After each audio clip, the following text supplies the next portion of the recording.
Tuesday night, the Northport Zone Board of Adjustments passed 3 variances in the plans for a controversial new hotel that's going to be built right here along the Black Warrior River.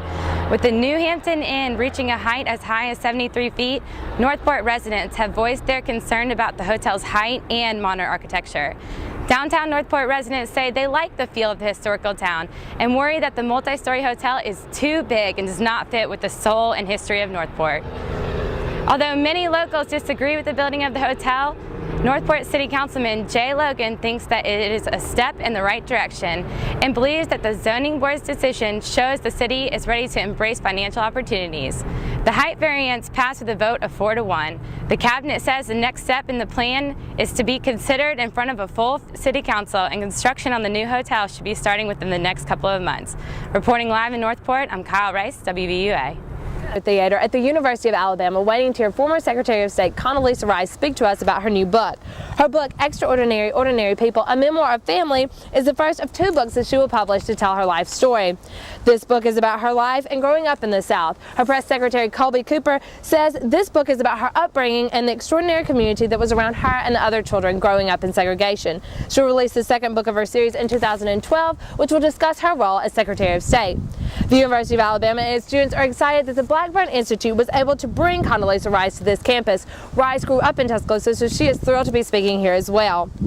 The university is expecting a big turnout, especially among students. After her speech, guests can go to the newly renovated Foster Auditorium to get a copy of Rice's book signed from 1 to 2:30 p.m. However, to have the book signed, you must purchase it at the location for $27. We'll be bringing you more from this story all day. I'm Courtney Cooper reporting live from WVUA News. Back to you, Kyle.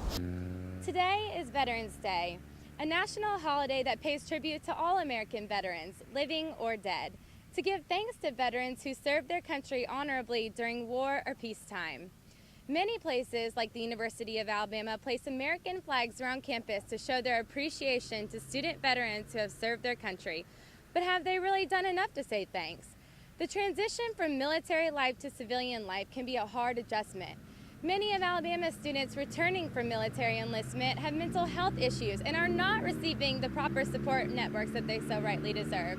Ashkin Bayapur, a senior pursuing a master's degree in marketing and a veteran who served in Iraq, says the university overlooked the student veteran demographic, which compelled him to found a student organization for veterans by veterans. He says the Campus Veteran Association fills a much-needed gap for veterans during this transition period, but he believes that the university should still staff a Veterans Center on campus with fellow veterans to offer peer-to-peer counseling. Bayapur says it's hard for us to connect with people who don't understand what we've been through, and without appropriate support groups, these issues will continue. I'm Kyle Rice reporting live, WVUA. Back to you, Courtney. That's right, Kyle. I'm standing outside the Anderson Room in the Ferguson Student Center, waiting to hear more from the first Alabama Modern Languages Conference. Our university's modern language graduate students are hosting this conference. The focus this year is on transnational topics in language and literature. Graduate students from 15 universities are in town this weekend to discuss their research. Some of the universities participating include Vanderbilt, the University of Chicago, Indiana, Ohio State, and Texas A&M. Topics from a variety of languages will be covered, and everyone is invited to attend the events. Although the conference just kicked off this morning at 8 o'clock, registration is still open and free to the public. I've been told the highlight of the event is the keynote speaker, Dr. Joanne Engelbert.